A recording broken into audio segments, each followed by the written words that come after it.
The woman in the white blazer looked at him the way people look at a stray dog that has somehow wandered into a five-star lobby.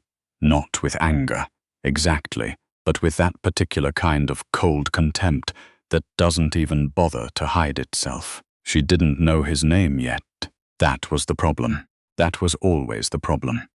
Caleb Okafor was 41 years old, and he had learned a long time ago that the world makes up its mind about you before you open your mouth.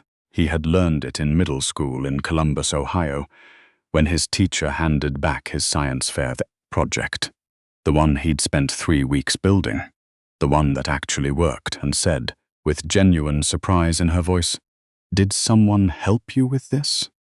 He had learned it in college, when the VC recruiter looked past him at the networking event to shake hands with the white guy standing behind him. He had learned it every single time he walked into a room where people had already decided what he was. So he had stopped trying to correct the first impression. He had stopped explaining himself. He had stopped dressing the part. On the morning of March 14th, Caleb Okafor boarded a flight from Atlanta to San Francisco wearing dark gray sweatpants, a faded University of Michigan hoodie, and a pair of white Air Force Ones that had seen better days. He carried a single backpack, black, no logo, and a beat-up thermos he'd had since 2019. He looked, to anyone paying attention, like someone who had maybe gotten bumped to first class by accident or was using someone else's miles. He was, in fact, the founder and CEO of Meridian Financial Technologies, a company currently valued at $4.3 billion, but no one on this flight knew that, and Caleb wasn't going to tell them. He had a window seat, 2A. He settled in quietly, pulled out his thermos, and opened his laptop. There was a board presentation to finalize, an acquisition term sheet to review, and a text from his VP of engineering that read, simply, "The Chicago office wants to push the rollout. Call me before noon." Caleb read it, set his phone face down on the tray table, and exhaled slowly through his nose. He'd deal with it. He always did. The seat next to him, 2B, was occupied by a man in his 60s, silver-haired, gold watch, the kind of collar that had probably been pressed by someone else. He glanced at Caleb when Caleb sat down, then looked back at his Wall Street Journal without a word, not unfriendly, just uninterested. That was fine. Caleb preferred uninterested. The flight attendants began their pre-boarding routine. 2 of them were stationed in first class, a younger woman named Emily, mid-20s, dark ponytail, quick smile, and a woman named Sandra Voss. Sandra Voss was 53 years old and had worked for Continental Skyway Airlines for 19 years. She knew the first-class cabin the way a homeowner knows their own kitchen. Every seat, every storage compartment, every face that belonged there, and every face that didn't. She had a gift, she believed, for reading people. She prided herself on it. She could tell, within 60 seconds of boarding, who the real frequent flyers were and who was faking it.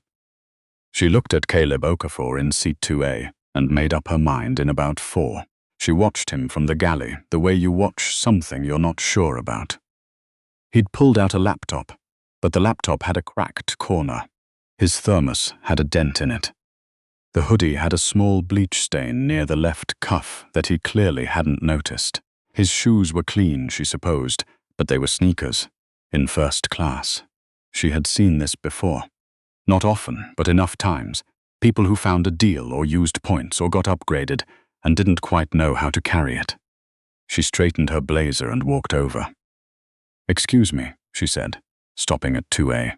Her voice was perfectly professional. The smile was perfectly calibrated. "Can I see your boarding pass?" Caleb looked up from his laptop. He had heard that tone before, too. He knew exactly what it meant. "Sure," he said.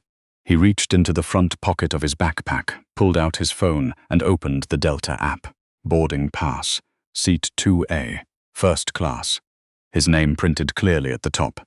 Caleb Okafor. Sandra studied it for a moment longer than she needed to. Then she handed the phone back without comment and moved to the next row. Caleb watched her go. He said nothing. He turned back to his laptop.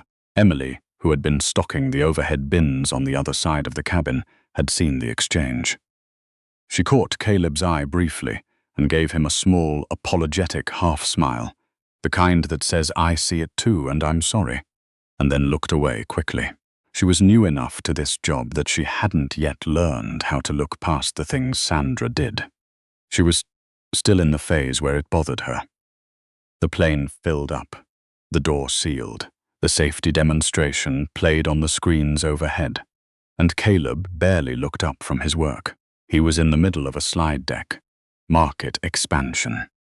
Southeast Asia, Q3 projections, and he was trying to figure out if the numbers on slide 11 were telling a story or hiding one. About 20 minutes into the flight, Sandra came through with the pre-meal drinks. She stopped at 2B first, the silver-haired man, whose name was apparently Gerald, because she greeted him by name with a familiarity that suggested he flew this route often, and took his order with a warmth that softened her whole face. Then she stepped to 2A. The smile stayed, but something behind the eyes had shifted. "Something to drink?" she asked. "Sparkling water, please," Caleb said. "No ice." Sandra reached for the bottle, poured it into a glass, and set it on his tray table. And then, in a motion that could be described, if you were being charitable, as a miscalculation of distance, and if you were being honest, as something else entirely. The glass tilted as she pulled her hand back, not dramatically. Just enough. The water spread across the tray table in a thin, fast sheet and ran directly over the edge onto Caleb's laptop keyboard. Caleb pulled the laptop back fast, lifting it, tilting it to drain. His face didn't change. His voice, when he spoke, was the same measured, flat tone it always was. "Can I get some napkins, please?" Sandra was already holding a single cloth napkin. She handed it to him. "One napkin, for a full glass of sparkling water." "I'm so sorry about that," she said in a tone that did not sound particularly sorry. "These trays can be tricky." Caleb used the napkin to dry the keyboard as best he could. He turned the laptop upside down for a moment, letting gravity do the rest. Then he set it face up on the dry portion of the tray and went very still, the way he went very still when he was deciding something. "I'd like a few more napkins," he said. Sandra had already begun moving down the aisle. She paused, half-turned. "I'll have Emily bring some," she said. And then she kept walking. Gerald in 2B had watched all of this over the top of his Wall Street Journal. He folded the paper now, slowly and deliberately, and set it in his lap. "That was not an accident," Gerald said quietly. He wasn't looking at Caleb. He was looking at the back of Sandra's blazer as she retreated toward the galley. "No," Caleb agreed, just as quietly. "It wasn't." Emily appeared within 2 minutes with a full stack of napkins and an expression on her face that was caught somewhere between professional composure and visible distress. She helped Caleb dry the tray, the seat arm, the side of his backpack, where a few drops had reached. She asked twice if the laptop was okay. Caleb told her it seemed to be. He thanked her and meant it. "I'm really sorry," Emily said, low enough that only he could hear. "That shouldn't have happened." Caleb looked at her. "It's not your fault," he said. She nodded once and went back to the galley. For the next 40 minutes, Caleb worked in silence. The laptop had survived. He'd bought it 2 years ago specifically because it was rated water-resistant, a decision that had seemed like overkill at the time. He got through slide 11. He moved on to 12. The acquisition term sheet was worse than he'd expected, and he made notes in the margins with a red pen he kept in the front pocket of his hoodie. Sandra came back through once to collect the pre-meal trays. She did not ask Caleb if he needed anything. She did not make eye contact. She stopped at 2B to refill Gerald's glass of orange juice and chatted with him about the in-flight menu for a solid 2 minutes. When she passed 2A without pausing, Gerald watched her. "Does this happen to you often?" he asked Caleb once she had passed. Caleb didn't look up from his laptop. "Often enough," he said. Gerald nodded slowly. "I'm sorry," he said. "That's not acceptable." "It's not." He said it without heat. without self-pity. Just as a statement of fact, the way you might note that the weather is cold or the traffic is bad. Gerald looked at him for a moment, seeming to understand something. He picked up his Wall Street Journal again, but he didn't read it. The meal service started 40 minutes later. Emily handled Caleb's row. She was efficient, warm, and visibly careful with the placement of every glass and dish. She was overcorrecting, and she knew it, and she couldn't stop herself. Sandra handled the rows behind them. About midway through the meal, Caleb heard Sandra's voice change. It was a subtle shift. She was speaking to a passenger 2 rows back, and something in the register of her voice dropped into a conspiratorial murmur. He couldn't make out the words, but he caught distinctly the phrase "front of the plane" and the sound of the passenger's low laugh in response. He set down his fork. He picked it up again. He ate the rest of his meal without tasting it. He was calm. He was always calm. But inside, somewhere beneath the calm, there was something that had been building for 19 years. Since a science teacher in Columbus asked if someone had helped him, and that something was now very, very quiet and very, very decided. When Emily came to clear his tray, he asked her gently for Sandra's last name. Emily blinked. "I'm sorry?" "The other flight attendant," Caleb said, keeping his voice easy. "Can you tell me her last name?" Emily hesitated. It was a small hesitation, but it was there. She's Sandra Voss," Emily said. Then, carefully, "Is everything okay?" "Everything is fine," Caleb said. "Thank you, Emily." He wrote the name in the margin of his term sheet, right next to the note about the acquisition clause that needed renegotiating. Sandra Voss. Then he got out his phone. He opened his contacts and scrolled to a name that most people in that cabin would have recognized if they could have seen the screen. Richard Alston, Continental Skyway CEO. They had met 4 years ago at a fintech conference in Austin. They had stayed in loose contact since then, 2 or 3 calls a year, the occasional email.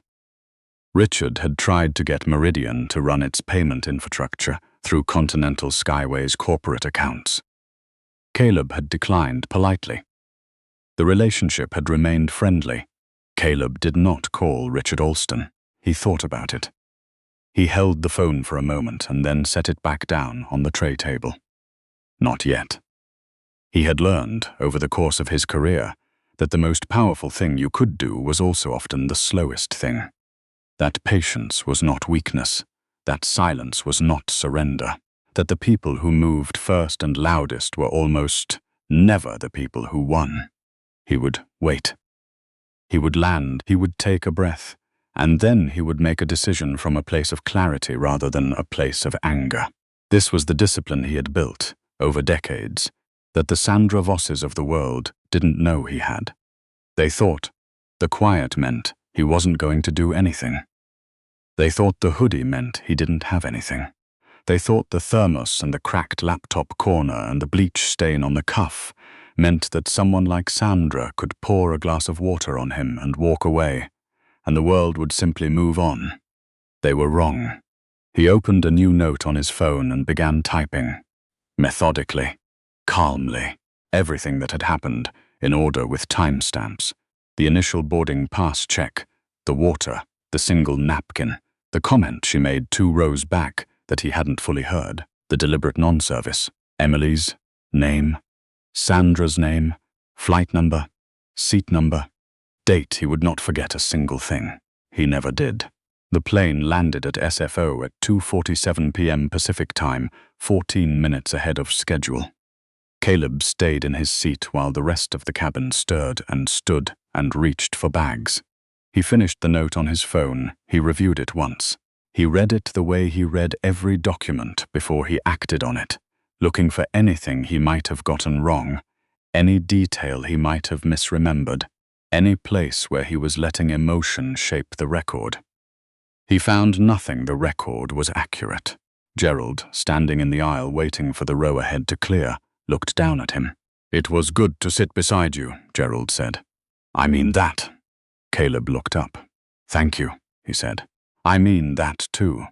Gerald reached into his jacket pocket and produced a business card. old-fashioned, cream-colored, embossed, and held it out. "If you ever need a witness to anything that happened on this flight," he said, "don't hesitate." Caleb took the card. He looked at it. Gerald Whitmore, Partner Emeritus, Whitmore and Crane LLP. He held the card for a moment, then he tucked it carefully into the front pocket of his hoodie next to the red pen. "I might take you up on that," he said.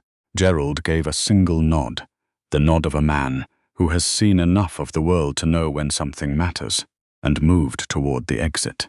Sandra was stationed at the front of the cabin as passengers deplaned, delivering the standard farewell.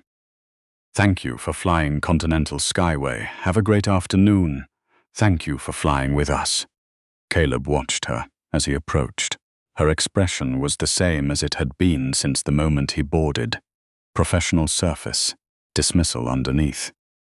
She looked at him as he passed and said, with the same calibrated warmth she'd given everyone else, "Thank you for flying Continental Skyway." Nothing more. He walked past her without a word. In the jetway, he pulled out his phone and called his assistant, a methodical young woman named Priya, who had been with him for 6 years.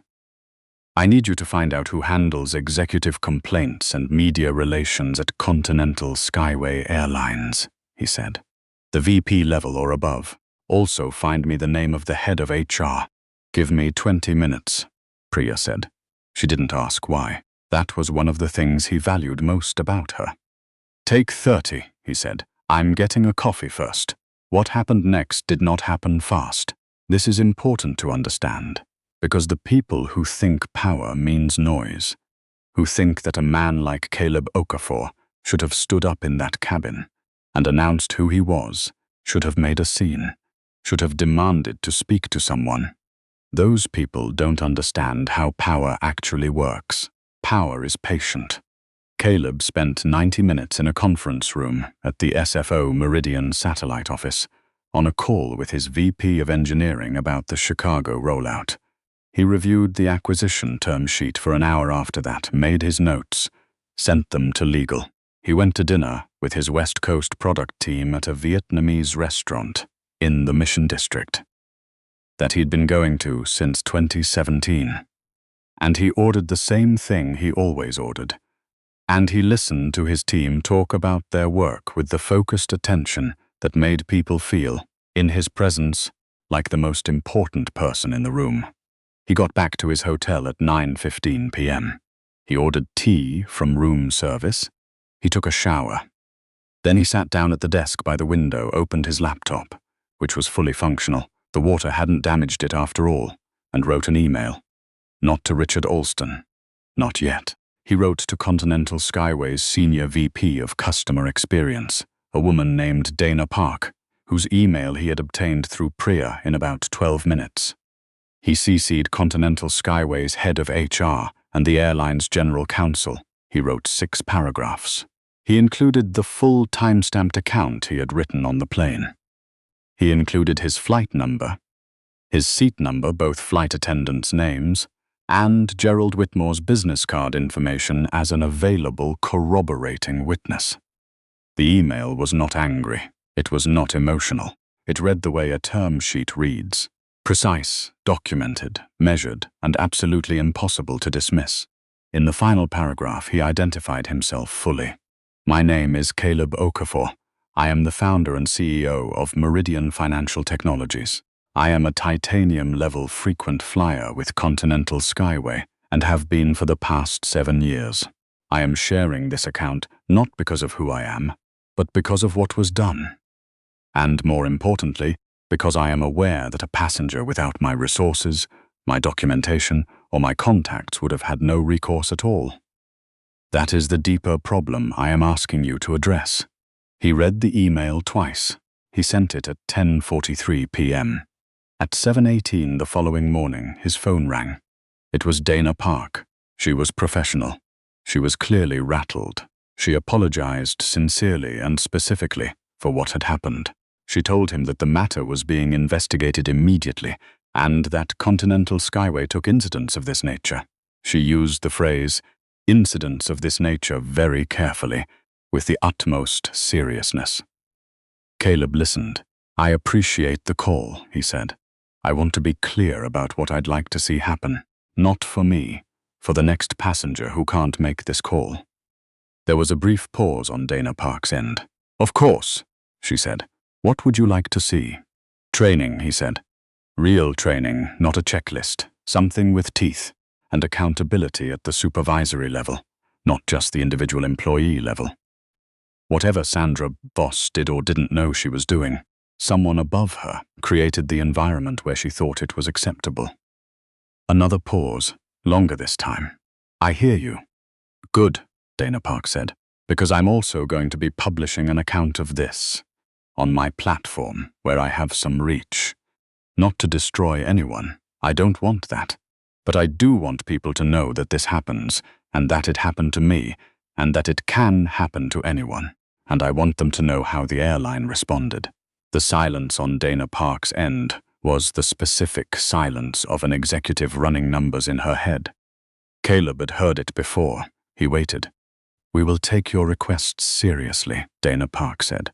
"You have my personal commitment." "Thank you," Caleb said. "I'll be in touch." He ended the call. He set his phone on the hotel desk. He looked out the window at San Francisco in the morning, the fog still sitting over the bay, the city just beginning to wake up beneath it, and felt something settle in his chest. Not satisfaction exactly, not relief, something quieter than either of those. He had been that boy in Columbus, standing in front of a science fair project that actually worked, waiting to be seen. He had been that man at the networking event, invisible beside the person standing behind him. He had been, yesterday, the man in the hoodie with the cracked laptop and the beat-up thermos, sitting in a seat he'd fully paid for, being told, without a single word spoken out loud, that he didn't belong. He had not raised his voice once. He had not needed to. The LinkedIn post went up 3 days later. It was long. It was careful. It named the airline, but not the individual employees. It described what had happened factually, in the same measured tone in which Caleb did everything. At the end, it included 2 things, a note about what the airline had agreed to implement, and a question directed at anyone reading. The hardest part of this experience wasn't what happened to me. It was knowing that the passenger in the next seat, or the one on the next flight, without a platform or a board of directors or 19 years of built-up patience, they don't get the phone call from Dana Park. They get nothing. So what do we do about that? By the end of the first day, the post had 40,000 reactions. By the end of the second day, it had been shared 91,000 times. By the end of the week, it was in the Washington Post, the Atlanta Journal-Constitution, and on CNN's business segment. Continental Skyway released a public statement that was, notably, more specific than the usual corporate non-apology. They committed to a third-party audit of their first-class service protocols, with a focus on unconscious bias and service equity. They announced a partnership with an equity consulting firm that had been trying to get their attention for 2 years. Sandra Voss was not named publicly. Caleb had kept that promise. What happened to Sandra Voss within the company was not something Caleb asked about, and not something Continental Skyway told him. He did not know, and he had made peace with not knowing. That was between Sandra and her employer, and whatever reckoning she was or wasn't having privately. What he knew was this: something had changed, imperfectly, slowly, with the usual corporate hedging and overcautious language, but something had changed. A conversation that hadn't existed the week before now existed. A policy that hadn't been written was being written. A firm that had been ignored was now being paid to do the work. It wasn't everything. It was something. 6 weeks later, Caleb Okafor was at a conference in Chicago. Black turtleneck, dark trousers, no tie, standing in a hotel ballroom with a glass of water he hadn't touched, listening to the CEO of a major logistics company talk about supply chain innovation. He was tired. He'd been in 3 cities in 5 days. His phone had 42 unread messages, and he was pretending for 10 minutes that it didn't. A woman approached him from his left. Mid-30s, natural hair pulled back, badge that read Convergence Technologies. VP of Operations. She stopped when she got close enough to read his badge, and something shifted in her face. "You're Caleb Okafor," she said. "I am," he said. "I read your post," she said. "About the flight." He nodded. "I wanted to say," she paused, finding the words, "I've had that exact thing happen to me. Different airline, different city, and I never did anything about it. I just sat there and let it go because what was the point?" She looked at him directly. "And after I read what you wrote, I filed a complaint. For the first time ever. Not because I thought anything would happen, just because you were right. You have to make them count it." Caleb was quiet for a moment. "What happened when you filed?" he asked. "Nothing yet," she said, "but I wrote it down. It exists now. It's in their system." She lifted her chin slightly. "It didn't disappear." He looked at her, this woman who had sat in her own version of seat 2A, in her own version of that cabin, with her own version of Sandra Voss, and he felt something that had nothing to do with $4.3 billion or board presentations or acquisition term sheets. He felt like he had done exactly the right thing. "Good," he said, and he meant it entirely. "Don't let them make it disappear." She smiled, a real one. And then the panel moderator called the session to order, and the room shuffled toward their seats, and Caleb Okafor set down his glass of untouched water and went to find a chair in the back. Without announcement, just another person in the room, and the world, very slightly, was different than it had been the week before.